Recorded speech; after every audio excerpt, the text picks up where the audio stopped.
या बातमीपत्राचे प्रायोजक आहेत विल्बर्ट प्रॉपर्टीज, घर प्रत्येकाचं नातं विश्वासाचं। तब्बल 9 महिन्यांनंतर महाराष्ट्राच्या सत्ता संघर्षाची सुनावणी पूर्ण झाली आहे। सर्वोच्च न्यायालयाने निकाल राखून ठेवला। एकनाथ शिंदे यांनी मुख्यमंत्री बनण्यासाठीच सरकार पाडलं, त्यामुळे त्यांच्या बेईमानीचं बक्षीस म्हणून त्यांना मुख्यमंत्री पद देण्यात आलं, असा दावा ठाकरे गटाचे वकील कपिल सिब्बल यांनी सर्वोच्च न्यायालयात केलाय। ठाकरे गटाचे नेते राजन साळवी यांच्या पाठोपाठ त्यांच्या कुटुंबियांच्याही अडचणी मांडणार आहेत। त्यांच्या कुटुंबालाही एसीबीची नोटीस बजावण्यात आली आहे। पणजी परिसरात पार्किंगमध्ये असलेल्या कारला दुसऱ्या कारनं जोरदार धडक दिली, त्यावेळी कारला आग लागली आणि या देकाचा कारमध्ये जळून मृत्यू झाला। आमदार आशिष शेलार यांनी सिंधुदुर्गातील आपल्या घराकडे जाणारा रस्ता कधी करणार असा प्रश्न सार्वजनिक बांधकाम मंत्री रवींद्र चव्हाण यांना थेट मालवणीतून विचारला। या प्रश्नाला रवींद्र चव्हाण यांनीही मालवणीतूनच उत्तर दिलंय। TAIT द्वारे शिक्षकांच्या 30,000 रिक्त जागा एप्रिलपर्यंत भरल्या जात आहेत। वर्षातून 2दा TAIT परीक्षा घेण्याचा निर्णय झाला असल्याची माहिती शालेय शिक्षण मंत्री दीपक केसरकर यांनी विधानसभेत दिली आहे। आमदार वैभव नाईक यांनी बिनधास्त शिवसेनेत प्रवेश करावा, पण त्यांनी संघटनेत कोणतीही ढवळाढवळ करू नये अशी भूमिका शिवसेना तालुका प्रमुख राजा गावकर बबन शिंदे यांनी मांडली आहे। विशाल परब यांनी मुंबईत धमाका सुरू केलाय। मातोश्रीच्या अंगणात निलेश राणेंच्या वाढदिवसाचे बॅनर लावलेत। हे बॅनर लक्ष वेधून घेत आहेत। सिंधुदुर्गातील प्रथितयश व्यापारी संदीप हरी पारकर यांचा रेल्वेतून पडून मृत्यू झालाय।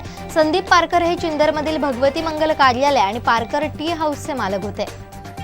सावंतवाडी उपजिल्हा रुग्णालयामध्ये मागणी होत असलेली सोनोग्राफी मशीन उपलब्ध झाली आहे। सामाजिक बांधिलकीचे रवी जाधव आणि जीवन रक्षा वैद्यकीय प्रतिष्ठानचे अध्यक्ष राजू मसूरकर यांनी यासाठी पाठपुरावा केला होता। परशुराम घाटाचं काम पावसाळ्यापूर्वी बंद करणं आवश्यक असल्याने किमान 7 दिवस घाट बंद राहणार आहे। यासाठी पर्यायी मार्ग पावसाळ्यापूर्वी सज्ज करण्यात येतील अशी माहिती सार्वजनिक बांधकाम मंत्री रवींद्र चव्हाण यांनी दिली आहे।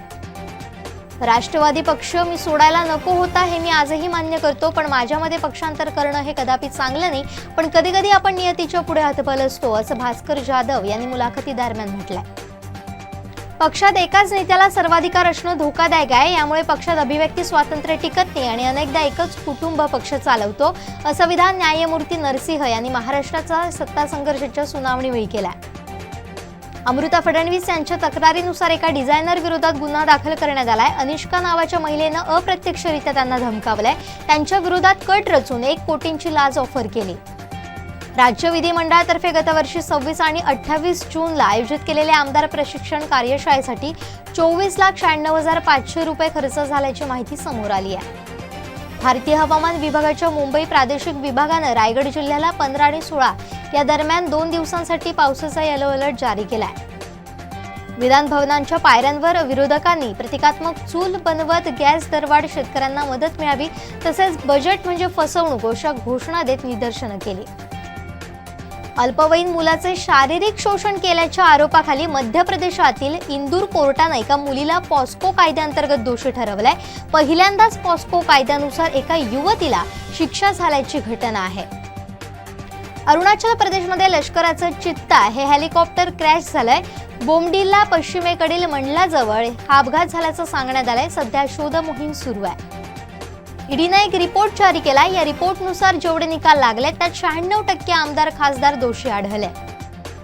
संसद भवनाच्या नव्या इमारतीत भारतीय संस्कृतीचे 5000 वर्षांचे चित्रण असणार आहे। सनातन परंपरेतील सुमारे 5000 कलाकृती आणि वास्तुकला यासाठी तयार करण्यात आल्या।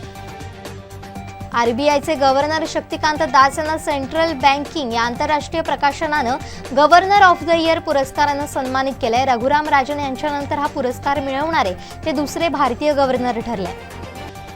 अयोध्येतील राम मंदिर जानेवारी 2024 मध्ये मकर संक्रांतीच्या दिवशी गर्भगृहात लामलल्लाच्या मूर्तीची स्थापना केल्यानंतर भाविकांसाठी खुलं केलं जाणार आहे।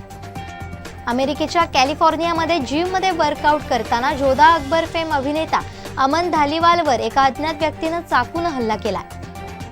भारतीय परराष्ट्र मंत्रालयाच्या एका संस्थेमार्फत तालिबानमधील राजकीय लोकांना प्रशिक्षण देण्यात येणार आहे। यासाठी एक विशेष ऑनलाईन अभ्यासक्रम सुरू केला आहे। कोकणातल्या ताज्या घडामोडी आणि लाईव्ह अपडेट्ससाठी फॉलो करा कोकणचं नंबर 1 महा चॅनल कोकण 7 लाईव्हचं फेसबुक पेज।